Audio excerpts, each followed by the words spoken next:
The fluorescent lights of Riverside Mall buzzed overhead as Maya stood frozen in the middle of the crowded food court, a spreading stain of iced coffee soaking through her white silk blouse. "Watch where you're going!" The man's voice cut through the ambient noise like a knife. She looked up slowly, her heart stopping as recognition washed over her. Derek. After 5 years, there he was. Designer suit, expensive watch, the same cruel twist to his mouth she'd tried so hard to forget. "I'm sorry, I didn't—" she began. But he wasn't listening. "Of course you didn't. People like you never do." He made a show of brushing invisible dust from his sleeve while his friends, sleek, polished people she didn't recognize, laughed behind him. "Probably can't even afford to replace this shirt." The crowd had begun to circle, phones rising like sentinels. Maya felt her face burn, not from embarrassment, but from the familiar ache of being invisible to someone who once promised to see only her. "Derek, please. Do I know you?" His eyes were ice, perfect, calculated ice. Maya's throat closed. She turned to walk away, but his voice followed her, loud enough for everyone to hear. "Typical. Ruin someone's day and just walk off. No class, no accountability. Some people will never change." What Derek didn't know, what he couldn't know, was that the woman he'd just humiliated had changed in ways he couldn't imagine. And somewhere across the city, her phone was already ringing in her purse. 7 years earlier.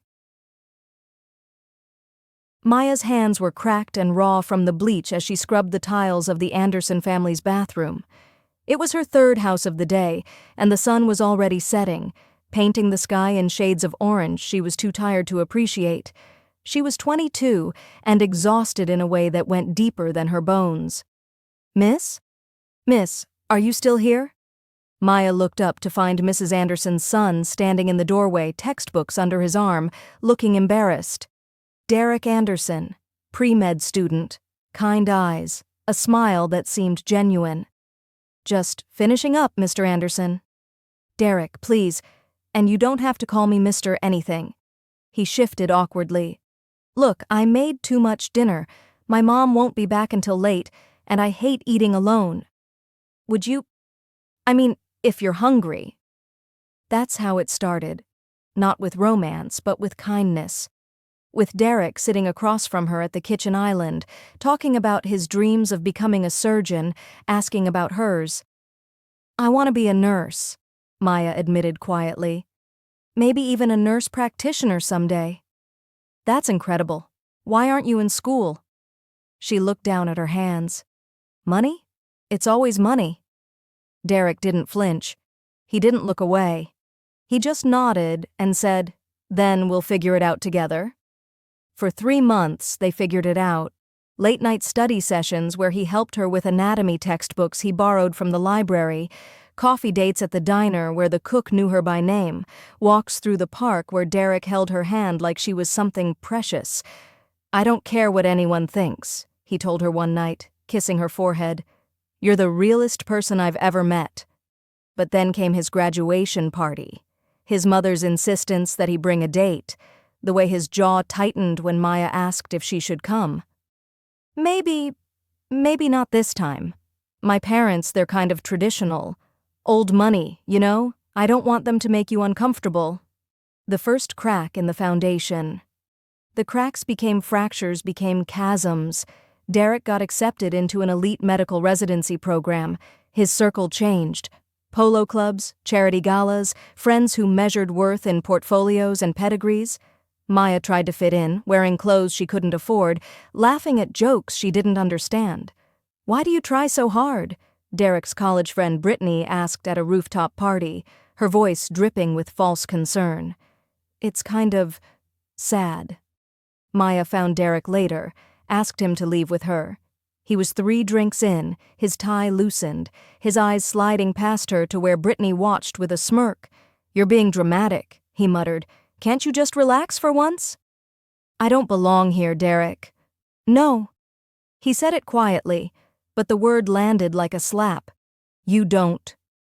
The breakup came 2 weeks later in a parking lot, rain drumming on the roof of his car. This isn't working. We're from different worlds, Maya. I thought I could make it work, but... He rubbed his face. My career, my family, I need someone who understands this life. Someone who looks right in photos, you mean? Her voice was hollow. He didn't deny it. That was the worst part. He just looked at her with something like pity and said, I hope you find what you're looking for. Maya stepped out into the rain and didn't look back. Rock bottom came slowly, then all at once. The nursing program deposit she couldn't make, the apartment she couldn't keep, the jobs that dried up when her address changed to a shelter, the nights on friends' couches that turned into whispered conversations about how long and can't really afford. She found herself on a bench in Morrison Park on a Tuesday afternoon, everything she owned in a duffel bag at her feet, wondering when exactly she'd become invisible. Her phone had died weeks ago. Her body ached from sleeping on concrete. She caught her reflection in a store window and didn't recognize the hollow-eyed woman staring back. I'm so tired, she whispered to no one. That's when the world tilted. She woke in a hospital room that was too quiet, too clean. A man sat in the chair by the window. Early 30s, sharp features, expensive but understated clothes. He stood when he saw her eyes open. You collapsed 3 days ago. His English was perfect, his accent subtle. The hospital said you had no one to call. I don't know you. Maya's voice was rough from disuse. No. He moved closer, something unreadable in his dark eyes. But I know what it looks like when someone has given up, and I know you don't want to die on a park bench. Who are you? My name is Jin-Woo Park. He paused, and I'd like to help you if you'll let me. Why? For the first time, something that might have been pain crossed his face. Because once someone helped me, and I'm still trying to repay that debt. Maya should have said no, should have walked away from the stranger with eyes that held too many secrets, but she had nothing left to lose, and Jin-Woo Park was offering her something she hadn't felt in years. Hope. Okay, she whispered. He nodded once, a small smile touching his lips. Rest. We'll talk when you're stronger. That night, alone in her hospital room, Maya cried for the first time in months. Not from sadness, but from the terrifying possibility that maybe, just maybe, she might survive this. Jin-Woo kept his distance at first. He set her up in a small apartment, paid 3 months in advance, asked for nothing in return. When Maya protested, he simply said, "Heal first. Everything else comes after." She learned later that he owned the building, and 12 others throughout the city. What do you do? She asked him one afternoon, 2 weeks after leaving the hospital. He'd brought groceries, was putting them away in her kitchen with practiced efficiency. I manage investments. That's not an answer. He looked at her then, really looked, and Maya saw the calculation behind his kindness, the careful weighing of trust and truth. I manage investments, he repeated softly. Some of them are less conventional than others. Maya understood what he wasn't saying. She should have been afraid, should have sent him away. But there was something in Jin-Woo's quietness, in the way he moved through the world like he was constantly aware of exits and threats, that felt familiar. They were both survivors, she realized. They'd just survived different wars. Okay, she said. Thank you for the groceries. His smile was real this time. You're welcome, Maya. Months passed. Jin-Woo visited weekly, then daily, brought books on nursing, said he had contacts at the university, could make calls if she was interested in going back to school. Why are you doing this? Maya asked one night over dinner, takeout Chinese food eaten straight from the containers in her tiny living room. Because you remind me that good people exist, Jin-Woo said simply. In my world, I don't meet many. I'm not that good. You're better than you think. He set down his chopsticks.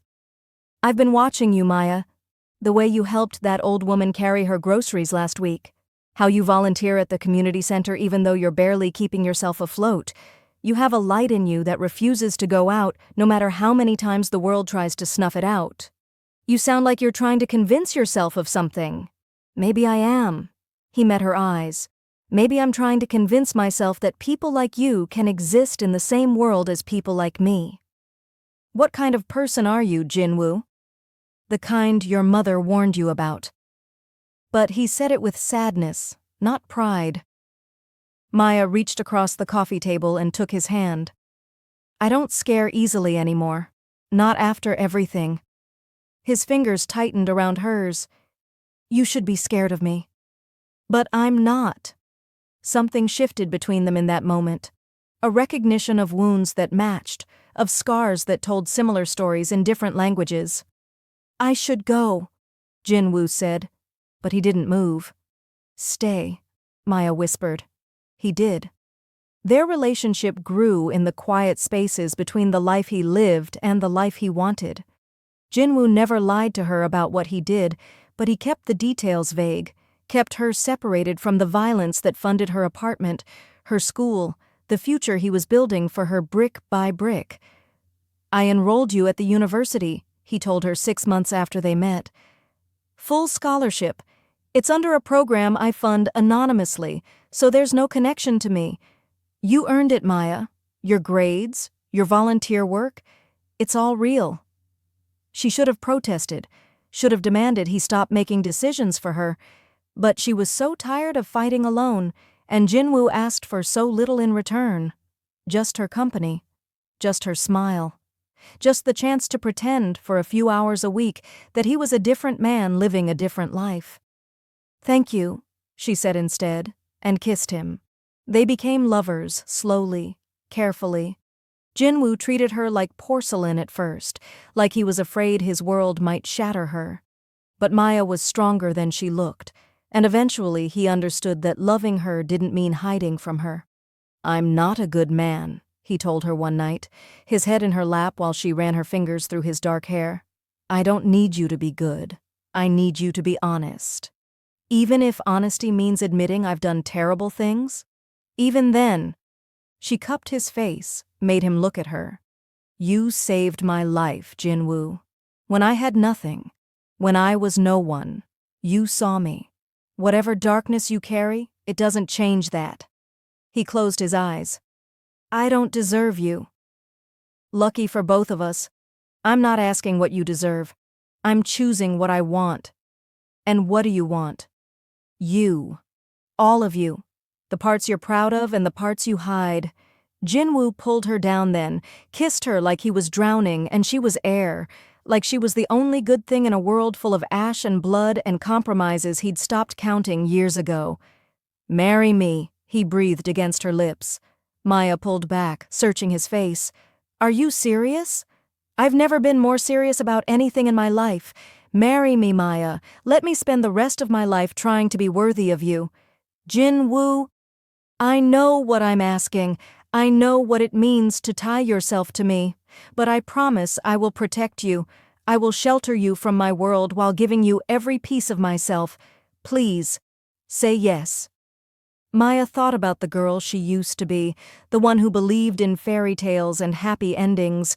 She thought about Derek and his casual cruelty, about all the times she'd been told she wasn't enough. And she looked at Jinwoo, dangerous, damaged, devoted Jinwoo, and realized that love wasn't about being saved.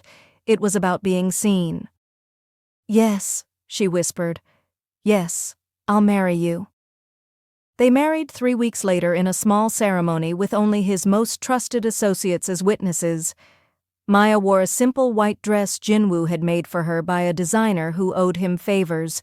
She didn't ask what kind of favors. She was learning when to ask and when to just hold his hand and trust. You look beautiful, Jinwoo said when she met him at the altar of the private chapel. You look terrified, she teased gently. I am. Terrified I'll wake up and this will be a dream. Terrified I'll ruin you. You won't. She took his hands. We'll ruin each other in the best possible way. They said their vows in Korean and English both, promises that sounded like prayers, like pleas, like the desperate hope of two people who'd survived too much to believe in easy answers, but were brave enough to believe in each other. When Jin-woo kissed her, Maya felt something inside her chest unlock, a door she'd kept bolted since the day Derek threw her away. She was loved, she was chosen, she was enough. They honeymooned nowhere. Jin-woo had work he couldn't avoid, responsibilities that required his presence, but he came home to her every night, and slowly, quietly, Maya built a life that was entirely her own. She finished nursing school, started working at a free clinic, made friends who knew her as Maya Park, not as anyone's wife or project or charity case. "You're happy," Jin-woo observed one evening, watching her cook dinner in the kitchen of their penthouse apartment. "I am." Maya turned, surprised by her own honesty. "I thought I'd always be angry, about Derek, about everything I lost. But I'm not. I'm just grateful." "For me?" He said it like he couldn't quite believe it. "For everything, for falling, for surviving, for finding you." She crossed to him, wrapped her arms around his waist. "I don't want revenge, Jin-woo. I don't want him to suffer. I just want to keep living this life we're building." Jin-woo held her close, his chin resting on the top of her head. "Then that's what we'll do."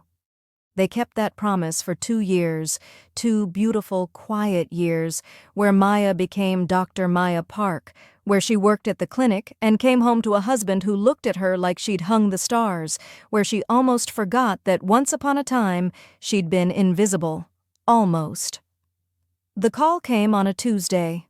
"Mrs. Park, your husband asked me to drive you to the mall. He has a surprise waiting." Maya smiled, told Jin-woo's driver she'd be ready in 20 minutes. She dressed carefully, white blouse, tailored pants, the pearl necklace Jin-woo had given her for their anniversary. She felt good, confident. She should have known better. The universe has a way of reminding us that the past is never as dead as we'd like it to be. Now, standing in the food court with coffee staining her blouse, with Derek's laughter ringing in her ears and 100 phones pointed at her face, Maya felt the old humiliation trying to claw its way back in, the shame, the smallness.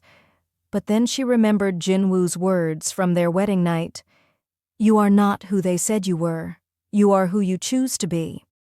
Maya straightened her spine, wiped the coffee from her blouse with as much dignity as she could muster, and when she looked at Derek, really looked at him, she saw him clearly for the first time. Not as the man who'd destroyed her, but as a small, insecure person who'd spent his whole life measuring worth by all the wrong standards. "I hope you're happy, Derek," she said quietly. "I really do." She turned to walk away. The crowd parted. She could feel their cameras, their judgment, their pity. Let them look. She knew who she was now. Maya. The voice cut through the noise like a blade through silk, deep, controlled, absolutely lethal in its calmness. The crowd shifted, and suddenly Jin-woo was there, cutting through the people like they were water. 6 of his men flanked him, not overtly threatening, but present enough that the message was clear. He wore a black suit, his expression perfectly neutral, but Maya could see the fury in his eyes, the barely leashed violence. "Jin-woo, it's fine," she started. "Are you hurt?" He reached her, hands gentle as they cupped her face, tilted it up to inspect her. His touch was feather-light, but his voice had edges that could draw blood. "Did he touch you?" "No, I'm okay. It was just an accident." Jin-woo's eyes moved from her to Derek, who had gone very still. The color had drained from Derek's face as he took in Jin-woo, the men surrounding him, the way every person in the food court had stopped pretending not to watch. "You." Jin-woo's voice was quiet, conversational, terrifying. "You spilled coffee on my wife." Look, I didn't know," Derek stammered. "You didn't know she was my wife?" Jin-woo tilted his head slightly. "Or you didn't know you should treat people with basic human decency?" "Both. I mean neither. Derek looked frantically at his friends who had all taken several steps back. "It was an accident." "No." Maya put her hand on Jin-woo's arm, felt the tension coiled beneath his sleeve.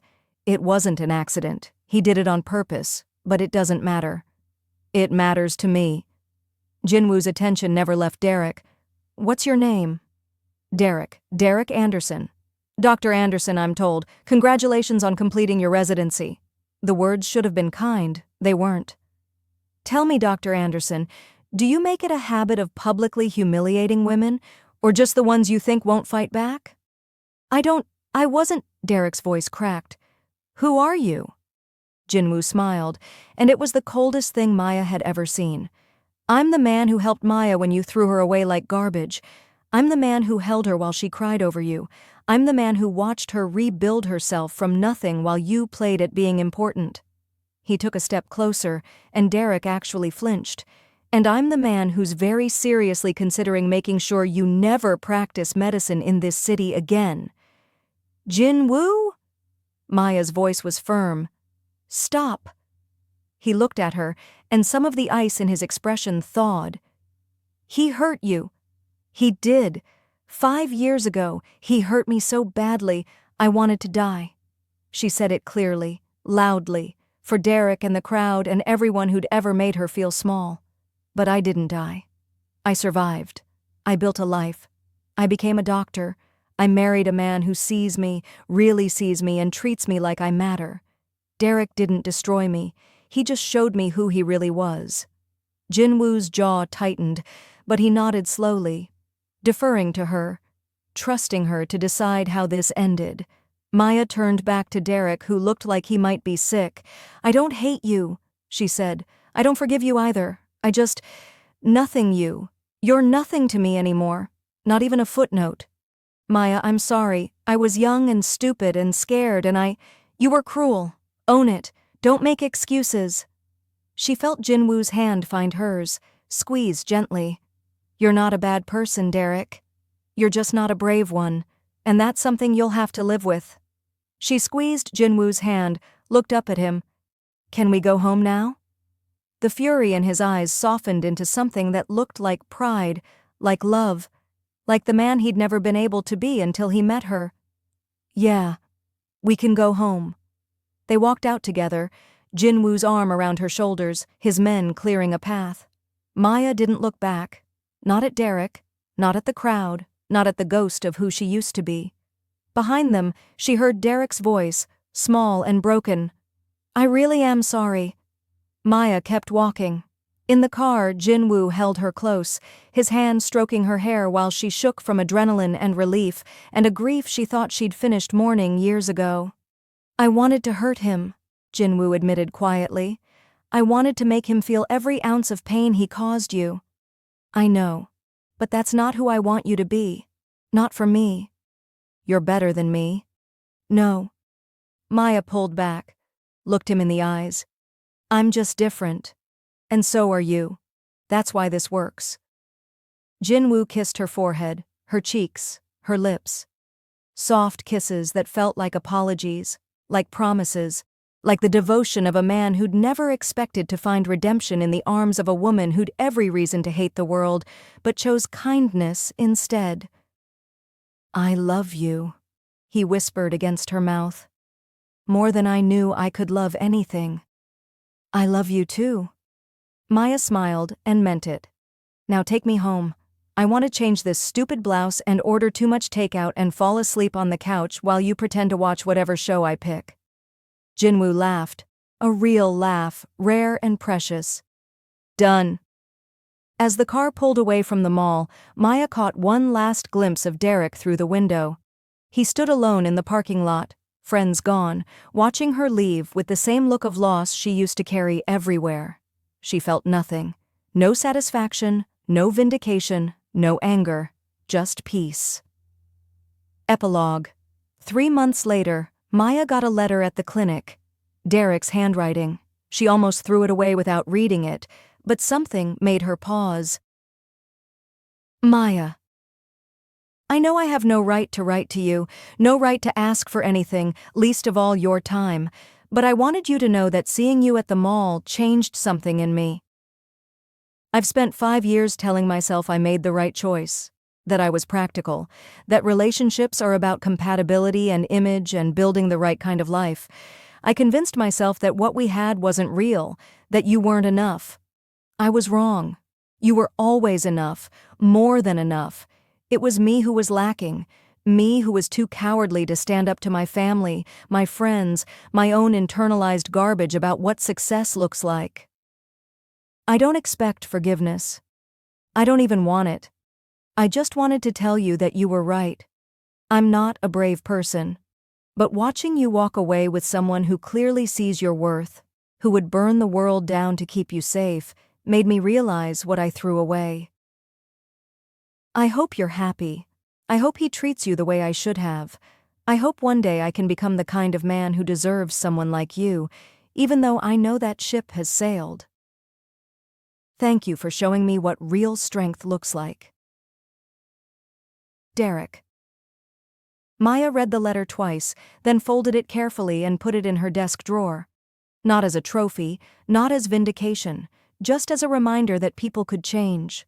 That growth was possible, that maybe, in their own messy way, both she and Derek were finding their ways toward better versions of themselves. That night, she told Jinwoo about the letter while they cooked dinner together in their kitchen, him chopping vegetables with the precision of someone trained to handle knives in entirely different contexts, her stirring pasta sauce and stealing kisses between stirs. "How do you feel?" he asked carefully. "I feel okay. Good, actually. Like maybe it really is over." She looked at him, at this impossible man who'd chosen her when she had nothing, who'd given her space to heal and grow and become whoever she wanted to be. "I feel grateful, for all of it, even the bad parts, because they led me here." Jinwoo set down the knife, pulled her into his arms. "I'm the grateful one. You made me believe I could be more than what I was born to be." "We made each other better," Maya corrected gently. "That's what love does." They kissed in the kitchen while the pasta boiled over and the smoke alarm threatened to go off. And it was perfect. Messy and imperfect and absolutely perfect. Later, tangled in sheets and moonlight, Jinwoo traced circles on Maya's bare shoulder and asked, "Do you ever regret it? Marrying me? Coming into this life?" "Never," she said without hesitation. "You're my home, Jinwoo Park. All the parts of you, light and dark. I chose you, and I'd choose you again every single time." He buried his face in her hair, held her like she might disappear. "I don't deserve you." "Stop saying that." Maya turned in his arms, made him look at her. "You deserve to be loved. You deserve to be chosen. You deserve happiness, Jinwoo. And I'm choosing to give you those things, not because you've earned them, but because love isn't about deserving. It's about deciding." "Then I decide you," he whispered. "Every day, every moment, for the rest of my life." "Good." Maya smiled, kissed him softly. "Because you're stuck with me now." "Best trap I ever walked into," Jinwoo murmured against her lips. And as they fell asleep wrapped around each other, Maya thought about the girl she used to be, the one who measured her worth by whether Derek Anderson loved her. She wanted to go back and tell that girl what she knew now, that being thrown away wasn't the end of the story. It was the beginning. That rock bottom was just the foundation for something stronger.